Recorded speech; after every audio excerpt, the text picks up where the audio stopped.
భానుమతి వినాయక చవితి రోజున అహల్యకు అదితికి వినాయకుల విగ్రహాలను తయారు చేసి పోటీ పెడుతుంది. రాత్రిపూట అహల్య వాళ్ళ మామయ్య బాలరాజు 2 బస్తాల్లో బంకమట్టిని తీసుకొచ్చి భానుమతికి చూపిస్తూ, ఇదిగోండమ్మ మీరు చెప్పినట్టుగానే 2 బస్తాల్లో బంకమట్టి తీసుకొచ్చాను అని చెప్పి అంటూ ఉంటాడు.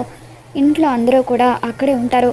ఇక అప్పుడు భానుమతి, సరే అందరూ త్వరగా లోపలికి వెళ్ళి పడుకోండి, రేపు ఉదయాన్నే లేచి పూజ చేసి 10 గంటల వరకు పూజను పూర్తి చేయాలి అని చెప్పి అంటూ ఉంటే అందరూ కూడా అక్కడి నుండి వెళ్ళిపోతారు. చివరిగా అహల్య వెళ్తూ ఉంటే, ఆగు, ఎక్కడికి వెళ్తున్నావంటూ భానుమతి అహల్యను ఆపుతుంది. రేపు నువ్వేంటో నీ నిజాయితీ ఏంటో మొత్తం కూడా బయటపడుతుంది అని భానుమతి అంటూ ఉంటే, నేనేం చేయాలో చెప్పండి బామ్మగారు అని చెప్పి అహల్య అంటూ ఉంటుంది. రేపు ఎట్టి పరిస్థితుల్లోనూ పోటీలో నువ్వు గెలవడానికి వీల్లేదు.